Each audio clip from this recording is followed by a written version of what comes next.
Now, gents, I take it you've seen the ads for this video game Hero Wars. They're all over YouTube. Now, as a guy that studied marketing at business school, I have to say that these ads are genius. How they get you is they purposely show somebody going through making bad decisions. And I know I'm watching this thinking, oh my gosh, what are you doing? Go that way, not this way. And yeah, I want to jump in there and play. Seriously, I just want to download this app because I'm tired of seeing the monsters kick this guy's ass. And I mean, it looks easy. And therein lies the problem. Me and countless other guys are being drawn into a quest that has no effect on our actual lives. Nope, I take that back. It is having an effect, a negative effect on your life. It's distracting you from dealing with the real issues in your life. On top of that, with in-app purchases, guys are doubly paying, not only giving up their time, but paying money for this addiction that they've let into their house. Now, gents, I know there are some benefits to gaming. I've read the studies paid for by the gaming industry. But seriously, yes, I have seen my introverted son actually connect better with his cousins through games. To this day, I still have fond memories of spending 30 days straight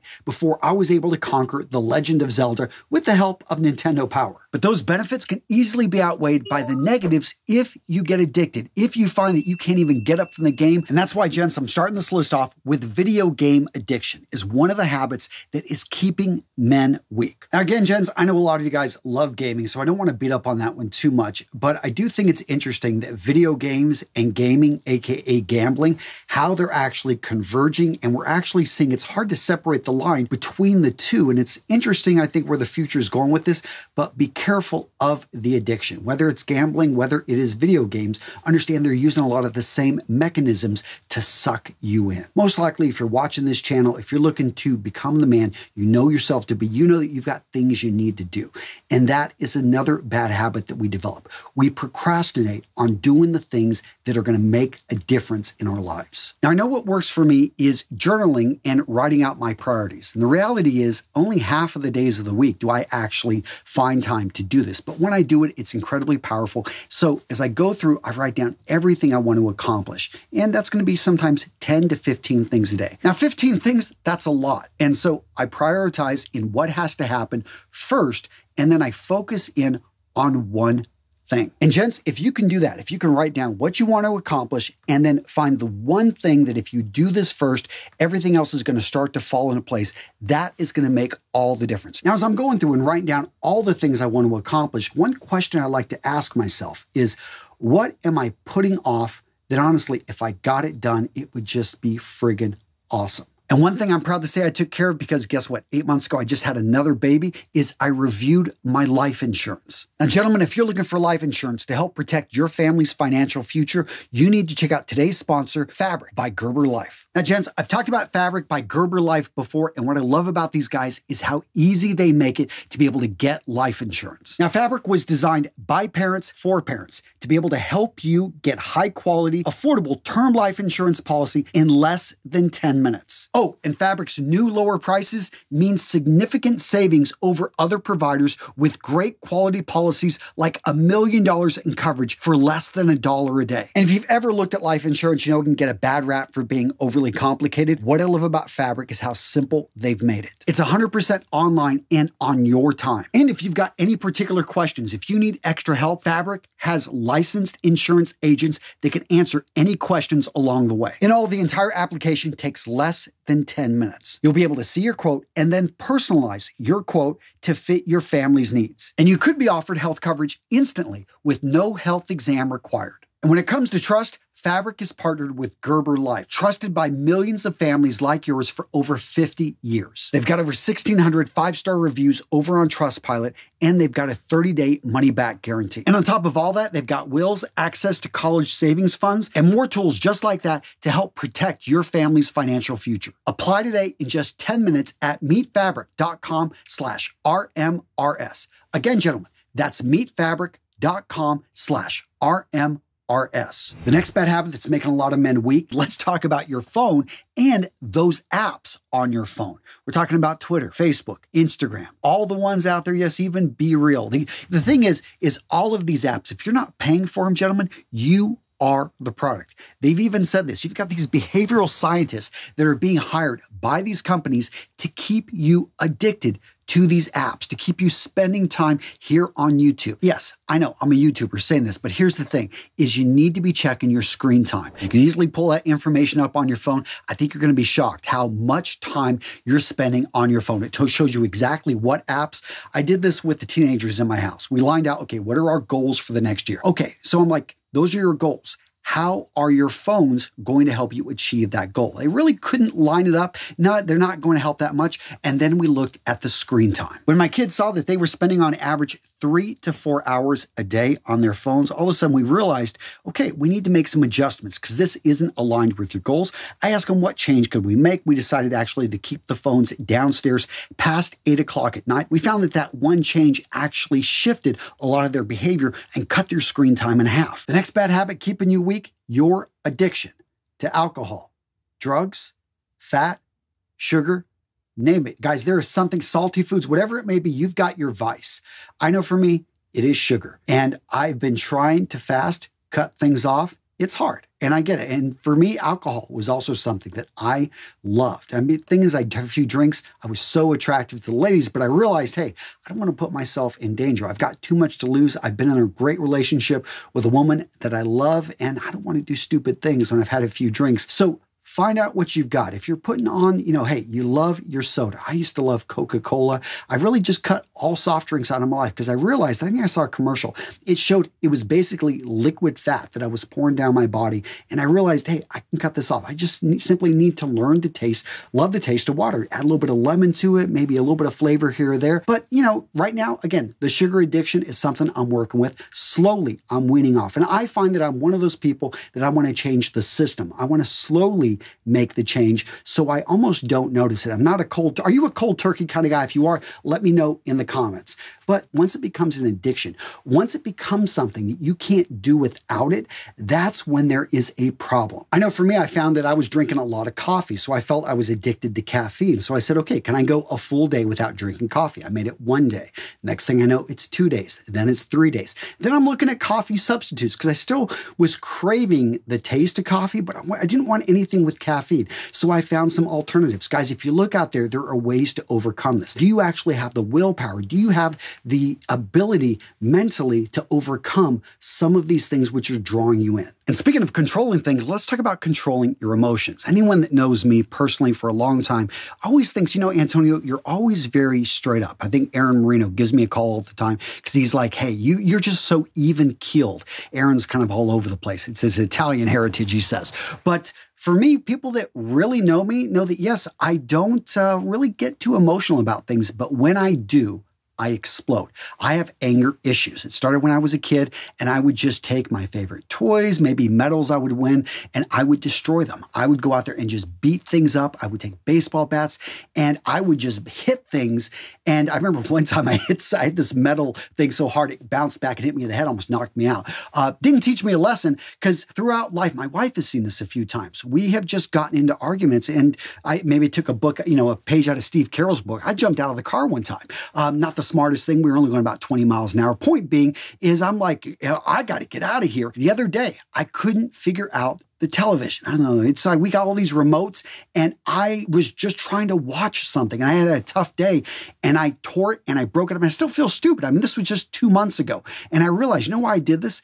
Because I hadn't gone to the gym for about 4 days. And I had all this pent up energy. And I realized that for me to keep my emotions in check, especially when things are high pressure in the business, I've got multiple things going on, family commitments all over the place. I know for me, that is my release. Going to the gym, throwing the weights around, going for a run, getting out there, maybe just, going up and down the trails. I find another way that helps me deal with my emotions is actually to unload and talk to people that are open to hearing from me. That's why I've got a close group of about probably 5 to 6 guys I can call at any one time on my phone, and they'll listen to me and I can talk about the going on in my life. And usually I'm listening to them as well. I also find removing myself from the situation, as I described, jumping out of a car, not recommended, but can you just simply get out of the house, go for a walk? I find that I really try to bite my tongue before I say anything, especially I've been around my kids and they are just driving me nuts. And I realize it's not really them.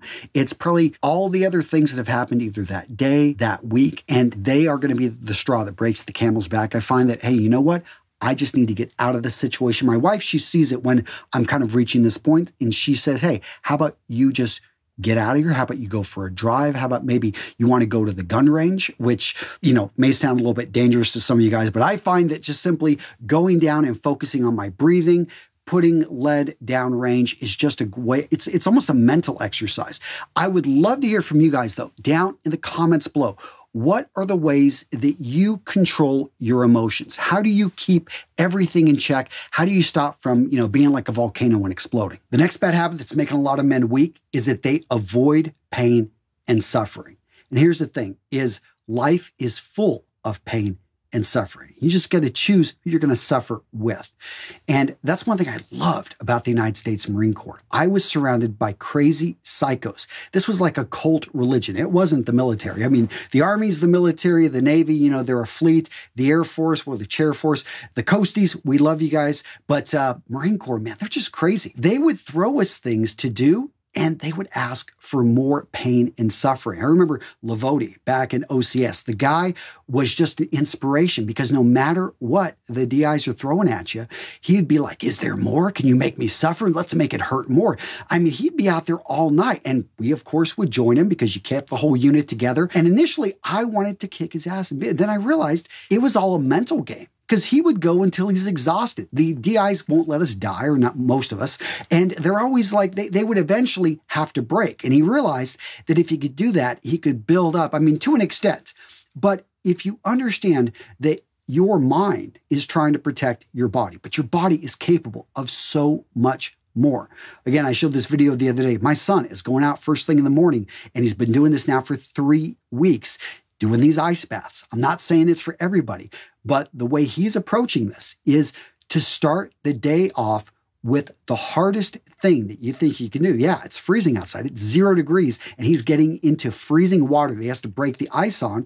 And guess what? The rest of his day is easy after this ice bath. Now, right now, I'm not as adventurous as my son. I'm simply starting the day off with a workout. I have an accountability coach that I hired on the other side of the world that, hey, she's not having to wake up early, but I do not want to disappoint her. So every morning I'm there at 6, and Joe is running me through a workout routine of calisthenics, all types of crazy stuff she has been doing. But I feel great after that hour. Well, maybe not fully great, but I definitely am happy that I ran my body through this, and it just makes the whole day easier. So again, gents, I want to make this video a little bit more interactive. I want to hear from you down below. What do you go through? What's some pain and suffering that you recommend men experience to give them perspective? Because again, so many men are weak because they think spending an hour in line is the end of the world. Guys, if you haven't really gone through true pain and suffering, if you haven't ran a marathon with, a ruck on your back, if you haven't, had to actually, see what it's like to be homeless, I'm not recommending you are, but if you, to go through true pain and suffering, this is when you find out who you truly are. And again, I think I called it the Misagi Challenge. I talked about this in another video, which I will link to at the end of this one, is actually, doing something once a year that is so difficult. You only have a 50-50 chance of actually getting through this. Now, you don't want to die during this thing, but it's going to be difficult. Maybe it is something that you go out and you run a marathon that you haven't trained super well for. You're going to go out there and do a 50-mile ruck march. And yes, that's pretty long, but it's doable. But you also could fail. And I think that even if you fall down, even if you aren't able to accomplish, you still look back, you know what? I gave it my best shot, and I'm going to work. I'm going to train so that I can try it again, and this time bust through. Now, gents, if you're enjoying today's video, a little bit more conversational tone, do me a favor and smash the like button. By doing this, let the YouTube gods know that, hey, this video is worth sharing. It's one that, yeah, we should pass along to other guys. The next bad habit that's holding you back, putting people on pedestals, especially the ladies. So many of us, we see a beautiful woman and we can't talk. We're falling over ourselves. Here's the thing, she is a human being. Once a day, she sits down on that pot and she takes care of business, just like you. The thing is, growing up, I think if you humanize people that way and you realize that they are going to get old, that they have bad days, that even if she's incredibly beautiful now, she's not always going to have that physical beauty, that, and what does that matter when you realize it was just something she happens to be born with? I think when you can overcome, stop putting people on pedestals. especially me. Like if I know a lot of you guys watch my videos, maybe you're younger, you think, Antonio, you got your crap together. Guys, you don't know me well enough. I make a lot of mistakes. I have, just this last year, I lost, a few $100,000 in crypto. Not the smartest thing. It's like, what? That was money I should have put in a more conservative investment because that was for land and a house. And I was very stupid to put it, what I thought in an investment that, yes, is going to keep going up. Just like everyone else, I'm human and I make mistakes. When you realize that the people you're looking up to are just as human as you, then you realize that you're just as capable of accomplishing the things you see them accomplish. You shouldn't take everything they say as gospel. You should take it with a grain of salt. That woman that you are pursuing, you realize that she's just like any other human being out there. Yes, she may physically have some assets that make her very attractive to you at this point, but life is so much more than that. When you realize this and you start to see beauty in other people, you start to realize that everyone is a walking, as bad as this, here's the military man in me talking. It's like everyone's a walking meat bag that, could go down with one hit in the right place. Now to say that, almost kind of crazy, but it reminds me of how delicate this life is and how careful you need to be. I used to think I was invincible until I had to pick up pieces of a kid that, was going 180 miles down an hour on a motorcycle down, Interstate 5 outside of Pendleton. And you realize that, no, we're not. And you stop putting people on these pedestals and you view them as a fellow human being. And you start treating people with more respect. You demand respect. You don't demand it. You just expect it. And you don't deal with people that do not give you the basic respect that I think every single one of us need as a human being. But stop putting people on a pedestal. We do this. I have been guilty of it. Remember in high school, there was a girl I was absolutely adored, fell in love with, but it was one-dimensional. She didn't know my feelings, and I put her on a pedestal. She could do no wrong. To this day, probably I can't even imagine that she would ever, fart or something like that. But point being is understand that everyone, we're all on the same level, that no one deserves special treatment, that everyone deserves the respect of another human being. And all of a sudden, it becomes a lot easier. So what video to watch next? Let's talk about the mental health crisis that men are facing, and I talk about the brutal truths that we need to talk about, that need to be addressed with everything going on. Guys, if you enjoyed this video, you are going to love this one. This video right here is, I think, one of my better videos I've made in the last few years. Check it out. It's a good one.